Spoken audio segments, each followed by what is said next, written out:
할렐루야. 하나님을 송축합니다. 하나님을 기뻐하고 하나님을 즐거워하는 우리 모두가 되기를 축복합니다. 그런 의미에서 우리 옆에 있는 분들과 함께 오랜만에 인사 나눠보겠어요. 인사 나누실 때 하나님을 사랑합시다라고 한번 인사 나누시겠습니다. 하나님을 사랑합시다. 아주 인사 나누시는데 참 힘들어 하시는 것 같습니다. 아무튼 크게 하나님을 사랑합시다. 아멘. 하나님을 사랑합시다. 하나님을 사랑하는 마음으로 저희가 앞으로 또 남은 14일간 가을 특별 기도회로 매일 저녁 8시에 모여 기도할 텐데 많은 참여를 바랍니다.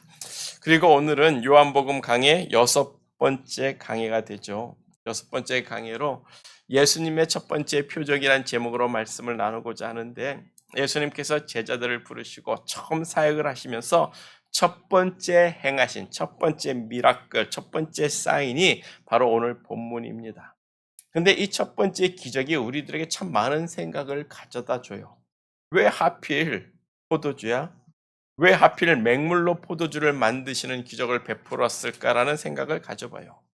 왜냐하면 솔로몬은 말하기를 술은 쳐다보지도 말라고 했습니다. 술은 쳐다보지도 말라 하셨고, 에베소서는 술 취하지 말라, 이는 방탕한 것이라고 했단 말이에요. 근데 예수님은 포도주를 만들어서 이미 술 취한 사람들에게 더 좋은 포도주를 갖다 줬습니다.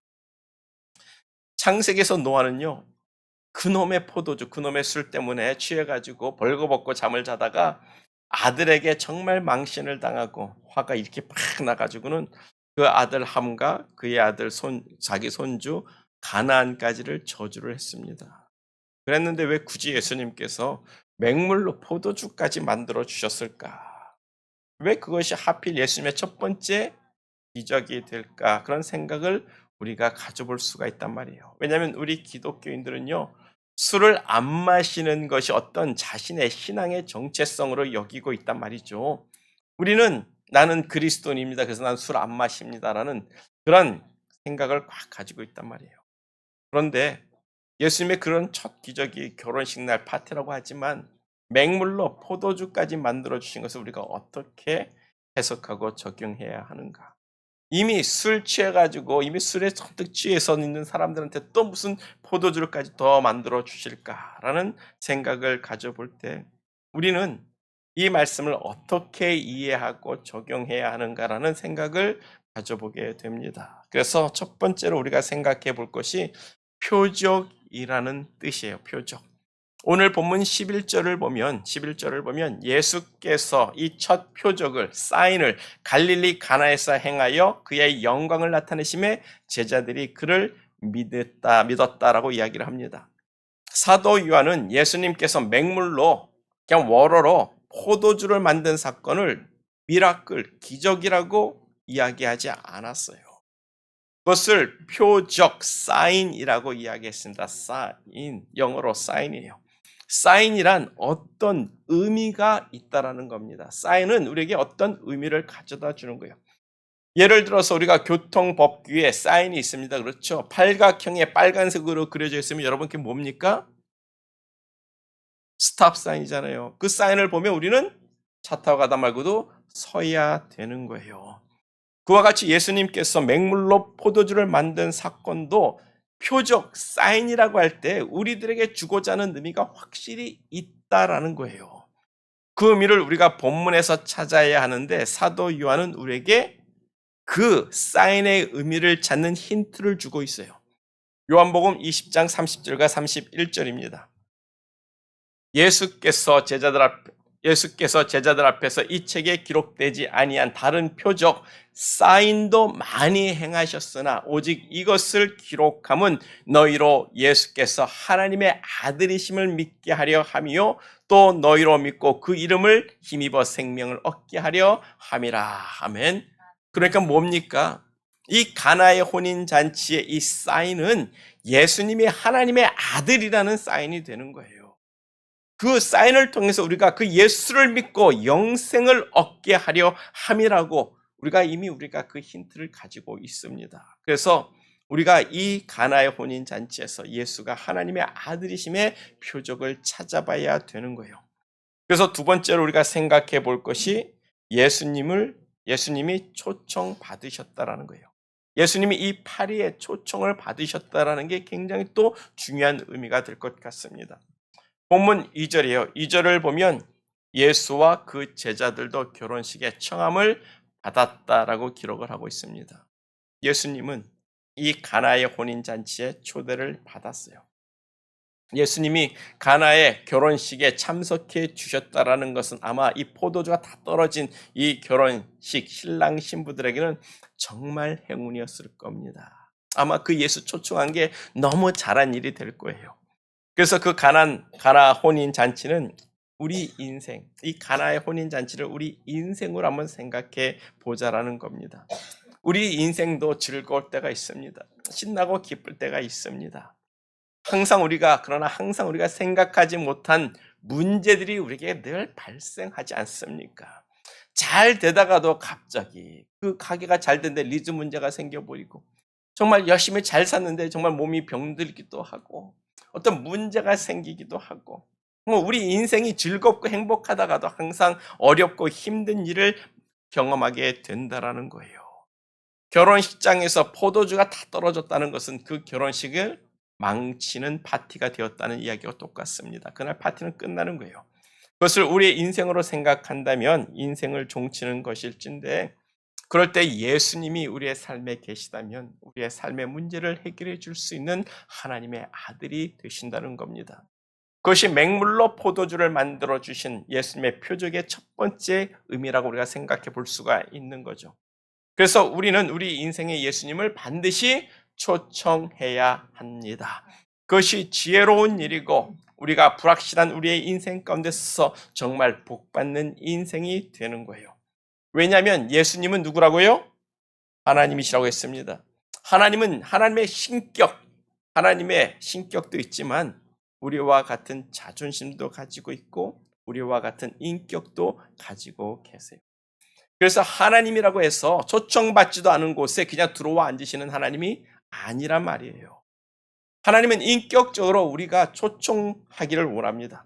하나님이 초청받고 우리의 삶에 들어오기를 원하신단 말이에요. 그래서 하나님이 아브라함을 찾아오셨지만 하나님이 아브라함의 삶 속에 그냥 콱 들어가지 않았어요. 아브라함이 하나님을 믿고 하나님을 자신의 하나님으로 영접하기까지 하나님은 기다리셨습니다. 아니, 아브라함이 하나님을 인격적으로 초청하고 자기의 하나님을 삼기까지 하나님께서 그 아브라함 주위에서 계속 일하시고 열심으로 일하셨던 그 하나님을 우리는 생각해 볼 수가 있는 거예요. 우리가 하나님을 우리의 하나님으로, 우리의 주인으로 초대하고 영접해야 하는 거예요. 그것이 너무나도 중요합니다. 하나님은 초청되지 않은 자리에 들어가지 않습니다. 하나님은 인격적인 하나님이기 때문에 그냥 무례하게 우리를 찾아오셔서 우리의 주인이 되려고 하지 않으세요. 우리가 우리의 마음을 열고 예수님을 영접하고 예수님 내 안에 들어오셔서 내 삶의 주인이 되어 주시옵소서 라고 우리가 하나님을 초청하고 예수님을 우리의 마음에 영접할 때 우리 하나님은 우리 가운데 우리의 삶의 주인이 되어 주시는 거예요. 그런데 사탄은 뭡니까? 사탄은요, 우리가 부르지 않아도 우리의 주인이 되겠다고 우리의 마음에 들어와서 꽈리를 틀고 앉아있는 큰 뱀이란 말이에요. 그 더러운 사탄을 몰아내고 하나님이 나의 주인이 되어달라고 기도하고 하나님을 영접해야 하는 거예요. 그래서 우리가 전도할 때 전도지를 보면 대부분 전도지 맨 끝에는 영접하는 기도가 있습니다. 날 위해서 죽으신 예수님, 날 위해서 부활하신 예수님, 내가 예수님을 나의 구주로 영접하기 원합니다. 지금 내게 오셔서 나와 사귐을 갖고 나의 주인이 되어달라고 그렇게 영접 기도를 시키는데 그것이 곧 예수님을 초청하는 거죠. 이 자리에 계신 우리 모든 성도님들은 한 분도 빠지지 않고 예수님을 자신의 구주로 초청하고 영접하기를 축복합니다. 그래서 한번 따라하자고요. 예수님, 날 위해 십자가에서 죽으시고 부활하신 예수님, 내가 예수님을 나의 구주로 영접합니다. 내 삶의 주인이 되어 주옵소서. 예수님의 이름으로 기도합니다. 우리가 매일같이 이 기도로 주님을 내 삶에 초청하는 그런 사람 되기를 간절히 축복합니다. 요한계시록 3장 20절을 보면 이렇게 말씀해요. 볼지어다 내가 문 밖에서 똑똑똑 서서 두드리노니 누구든지 내 음성을 듣고 문을 열면 내가 그에게로 들어가 더불어 먹고 그는 나로 더불어 먹으리라. 아멘. 예수님은 자신을 우리의 삶 안으로 들이라고 우리의 마음을 두드리시는 하나님이 되십니다. 우리가 문을 열어주시기를 바라고 기다리시는 하나님이에요. 그런데 우리가 문 안 열고 꽉 닫고 있으면 어떻게 되는 겁니까? 약간은 협박성 같지만 하나님은 전능한 하나님이라고 했어요.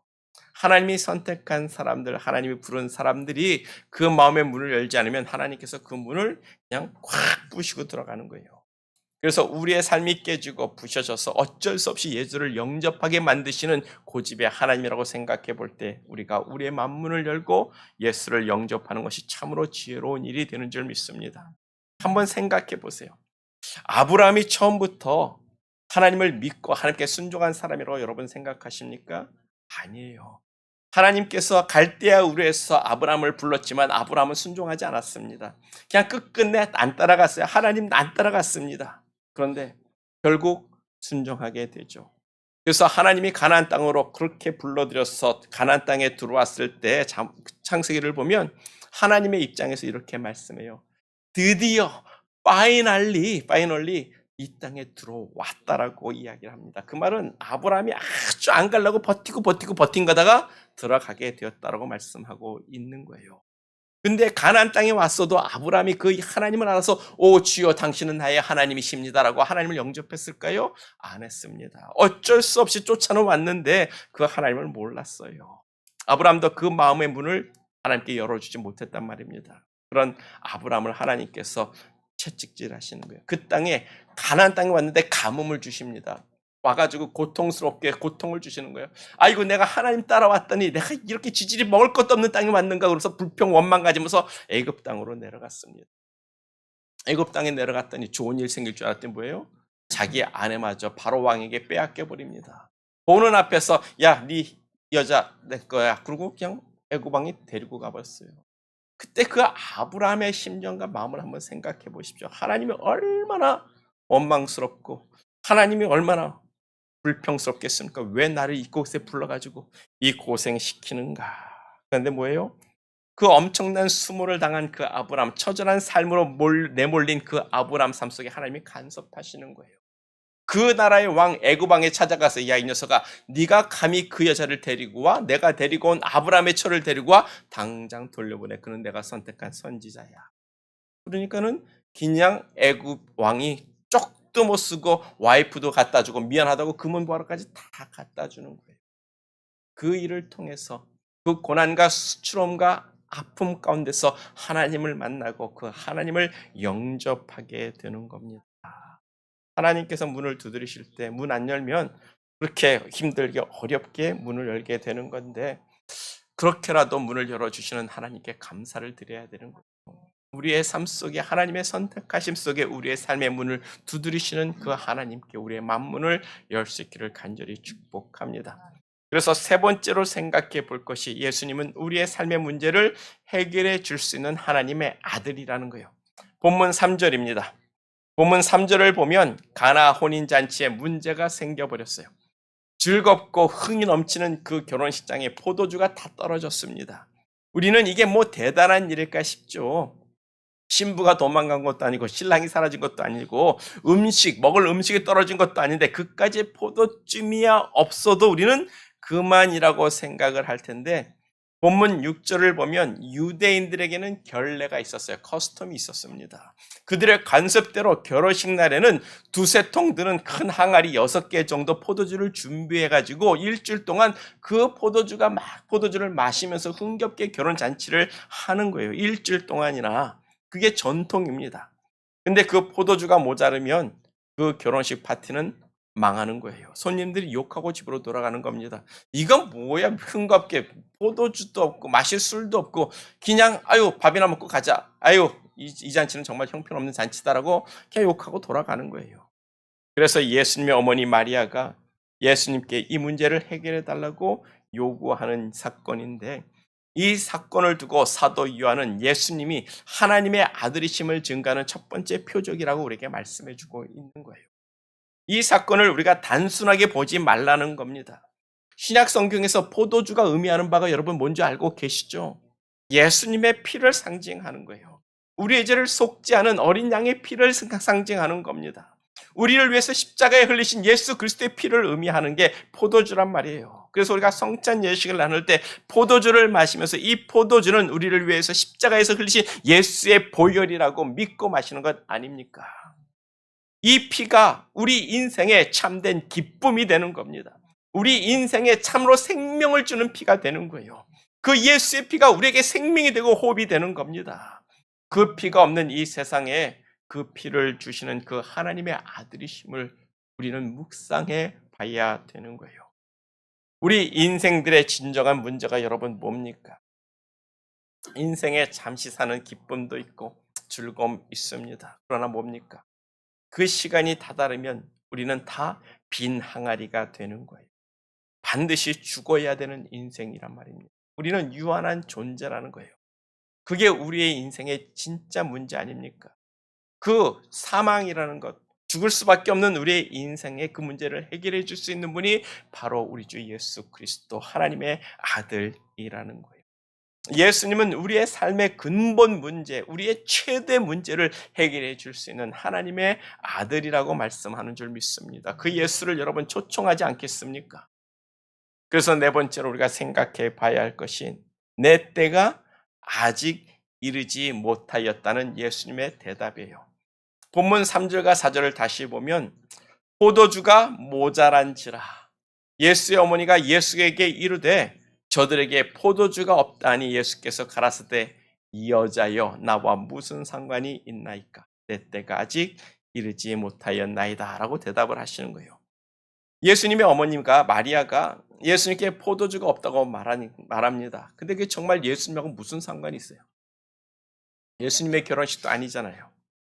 하나님이 육신을 입고 이 땅에 오셔서 기껏해야 결혼식 날 정말 흥겹게 술이나 마시라고 술 만들어주는 그런 일을 해야겠습니까? 그건 아니죠. 그래서 예수님께서 말씀하는 거예요. 여자여, 갑자기 어머니한테 여자라고 이야기합니다. 여자여, 그 술 떨어진 것이 나와 무슨 상관이 있습니까? 여자여, 세상 육적인 것을 구하는 어머니에게 여자라고 하시는 거예요. 그 술 떨어진 게 나하고 무슨 상관이 있나이까 합니다. 근데 예수님은 그 뒤에 갑자기 엉뚱한 말씀을 하시죠. 내 때가 아직 이르지 못하였나이다. 아니 그 집 술 떨어진 게 나하고 무슨 상관이 있습니까? 라고 해놓고는 갑자기 내 때가 아직 이르지 못하였다고 이야기해요. 사복음서를 보면요. 예수님은 사람들의 질문을 받고 동문서답을 하실 때가 많습니다. 예수님은 사람은 이렇게 질문하는데 예수님은 엉뚱한 것을 대답해 주세요. 왜 그렇습니까? 예수님이 대답해 주고 싶은 말을 하는 거지 사람들이 듣고 싶은 말을 해주는 게 아니란 말이에요. 그래서 여기서 여자여 나와 무슨 상관이 있나이까 하시면서 내 때가 아직 이르지 못했다고 하는 이 말씀을 우리가 이해해야 되는 겁니다. 아주 중요한 말씀이에요. 여기서 예수님께서 말씀한 그 때가 어떤 때를 의미하는 겁니까? 아직 나는 포도주가 없는 그 빈 항아리에 포도주를 채워줄 수 있는 그런 능력이 아직 나는 준비가 되지 못했습니다라는 그런 의미일까요? 만약 예수님이 아직 나는 기적을 일으킬 때가 되지 않았습니다라고 말씀하신 것으로 우리가 이해한다면 그건 말이 안 됩니다. 왜냐하면 예수님의 어머니가 예수님에게 포도주가 떨어졌다라고 와서 얘기할 때는요, 예수님의 어머니 마리아는 이미 예수님에게 그런 능력을 경험해 봤기 때문에 예수님께 찾아와서 아, 예수요, 저 포도주가 다 떨어졌습니다라고 얘기하는 것은 뭔가 예수님이 할 수 있다라는 것을 경험했기 때문에 그렇습니다. 예수님은요, 가난한 집 목수의 아들로 태어났어요. 근데 그 아버지가 일찍 돌아가셨습니다. 과부의 아들로 살았어요. 그 시대나 지금이나 과부로 산다는 것은 참 어려움이 있는 거죠. 먹을 것도 없었을 겁니다. 힘들었을 겁니다. 예를 들어서 참기름병에 기름병이 말랐을 때, 쌀독에 쌀이 말라 떨어졌을 때, 먹을 것이 없었을 때 예수님은 부엌에 들어가서 그냥 기름병을 축 부면 긴 기름병에서 기름이 쑥 흘러나왔던 거예요. 마리아가 바닥을 항아리 팍팍 끄도 쌀통이 안 나오는데 예수님이 가서 그 쌀독에 탁 바가지를 넣고 긁으면 쌀이 있었을 겁니다. 그런 경험이 있었기 때문에 그 마리아가 하인들에게 이야기하는 거예요. 얘들아, 예수가 시키는 대로 해. 뭐라고 하든지 의심하지도 말고 그냥 시키는 대로 하기만 하라고 이야기를 하는 거예요. 명령을 하는 겁니다. 왜요? 이미 그런 예수 그리스도의 기적과 능력을 알고 있었기 때문에 그렇다라는 거예요. 성경에 그 예수님의 어렸을 적에 대한 기록은 없지만 역시 예수님은 어렸어도 하나님의 아들이셨던 겁니다. 그런 의미에서 내 때가 아직 이르지 못했다는 말은 기적을 베풀 때가 아니다라고 이야기하는 것이 아니에요. 그 포도주가 예수님의 피를 의미한다고 생각할 때 예수님의 때는 예수님의 십자가에서 죽으실 그 때를 의미하는 줄 믿습니다. 내 때가 오리니 내가 온 세상 사람들을 위하여 새 포도주를 줄 때가 있을 겁니다. 아직 그 때가 아니다라고 이야기를 하는 거죠. 그래서 우리가 성찬 예식을 통해서 예수님의 살과 피를 나누고 우리의 죄사함을 믿으며 예수의 부활을 소망하고 영생을 소망하며 우리가 그 포도주를 마시는 것 아니겠습니까? 사람은 육적인 것을 구하지만 하나님은 영적인 것을 생각하시는 분이. 그래서 어머니가 그런 육적인 것을 구했기 때문에 여자여 정신 차리세요. 나와 그 포도주 떨어진 게 무슨 상관이 있나이까. 그러나 아직 내 때가 이르지 못하였나이다. 내가 때가 되면 내가 정말 사람으로 기쁘고 즐겁고 흥겹고 생명이 넘치는 포도주를 줄 겁니다. 여러분 그런 의미로 들리지 않습니까? 마리아는 예수님을 잉태할 때부터 자신이 낳을 자가 누구인지를 알았어요. 가브리엘 천사가 와서 마리아에게 너는 성령으로 곧 아기를 잉태할 것이다. 그는 지극히 높으신 하나님의 아들이라고 불려질 것이라고, 그는 자기 백성을 죄에서 구원할 자라고 분명히 가브리엘 선지자가 마리아에게 선포했단 말이에요. 마리아는 예수가 하나님의 아들이심을 알고 있었습니다. 그런 마리아에게 예수님이 내 때가 아직 이르지 아니하였다라고 할 때 그 의미는 너무나도 분명했을 거라고 저는 생각합니다. 그래서 오늘 본문이 예수님의 첫 번째 표적, 첫 번째 사인이 되는 것은 예수님은 우리를 위해 주실 그 피를 의미하고 하나님의 어린 양, 세상 죄를 지고 가는 하나님의 어린 양의 모습을 우리에게 선포해 주고 있는 말씀이라는 거예요. 예수님은 우리에게 자신의 피를 나눠주는 하나님의 아들이 되십니다. 그런 의미에서 예수님이 만드신 새 포도주가 세상 사람이 마시던, 그 전에 마시던 그 포도주보다 더 좋을 수밖에 없는 거예요. 예수님이 준비하신 새 포도주는 하나님이 우리에게 주시고자 하는 최고의 축복의 잔이 되는 겁니다. 창세기 14장 17절을 보면 이런 말씀이 있습니다. 살렘 왕 멜기세덱이 떡과 포도주를 가지고 나왔으니 그는 지극히 높으신 하나님의 제사장이라. 그가 아브라함에게 축복하여 가로되. 멜기세덱이 무엇을 가지고 하나님을 축복했다고요? 떡과 포도주. 믿음의 조상 아브라함도 떡과 포도주로 하나님의 축복을 받았고, 우리는 멜기세덱의 반차를 쫓아 이은 예수님 대제사장으로부터 떡과 포도주로 우리도 똑같이 축복을 받았는데, 그 축복은 우리의 죄를 사하고 우리에게 영원한 생명을 주시는 그런 놀라운 은혜의 축복이란 말입니다. 그것을 염두에 두고 예수님은 아직 내 때가 이르지 아니하였다. 내가 때가 되면 정말 모든 사람들에게 생명이 넘치는 내 피, 생명이 넘치는 포도주, 정말 그것을 내가 준비해 줄 건데 그때는 아직 이르지 아니했다라고 그 말씀을 해주고 있는 거란 말이에요. 우리가 그 예수의 피를 소망하고 날마다 그 예수의 피 가운데 흠뻑 젖어 살 수 있는 그리스도인 되기를 축복합니다. 우리에게는 예수의 피, 우리를 속지 않은 피, 우리에게 영생을 주시는 생명의 피, 예수의 피가 필요한 사람들입니다. 그리고 마지막으로 유대인 결례에 따른 빈 돌항아리 6개의 의미를 생각해 보자는 거예요. 본문 6절을 보면 6개의 돌 항아리가 있다고 하는데, 유대인 관습으로, 커스텀으로 6개의 돌 항아리가 있었다는 것은 어떤 상징적인 의미를 우리에게 분명히 주고 있는 거예요.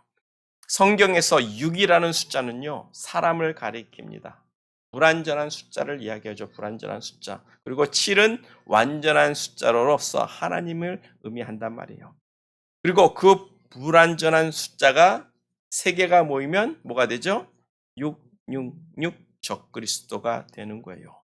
그 불완전한 것이 하나님처럼 완전한 척을 하는 것이 곧 적그리스도가 되는 건데, 그런 의미에서 이 빈 돌 항아리 6개는요 우리를 가리킨다라고 생각해야 됩니다.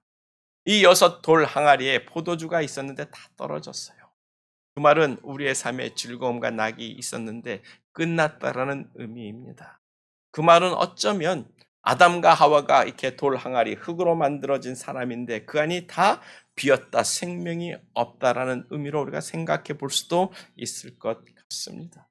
그런 우리들에게 예수님은 다시 인생의 즐거움, 삶의 즐거움과 기쁨을 채워주시는 하나님의 아들이라는 거예요. 우리 인생에 바라는 것이 바로 이 생명, 우리 주 예수 그리스도가 우리에게 다시 불어넣는 생명이 되는 줄 믿습니다. 예수님은 우리에게 생명이라고 했어요. 그는 우리의 생명의 빛이라고 말씀을 하셨습니다. 우리는 생명이 없는 빈 돌 항아리 같은 존재였는데, 그런 우리들에게 예수님께서 자신의 피로 우리의 죄를 사하시고 우리에게 다시 생명을 불어넣어 주시는 그 예수를 우리가 보자라는 거예요.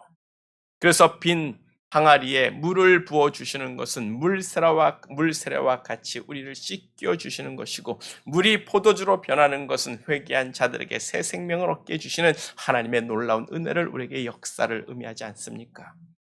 그리고 그 가나 혼인 잔치는 예수님이 공중 재림하실 때 하늘에 있는 어린 양의 혼인 잔치로 우리가 확대 해석할 수가 있단 말입니다.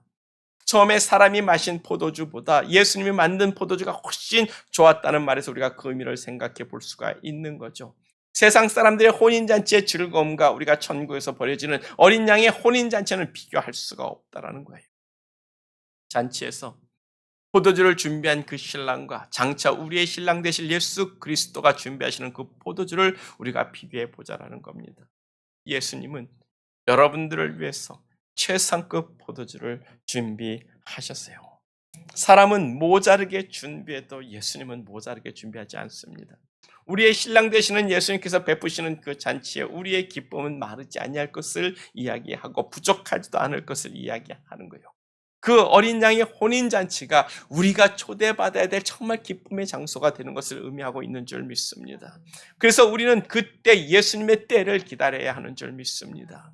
오늘 본문에서 말씀하시는 그 예수님의 때가 아니라 이제 우리는 예수님의 때를 기다린다는 것은 이제 다시 오마하신 그 예수 그리스도를 기다리는 그 때를 소망해야 되는 거예요.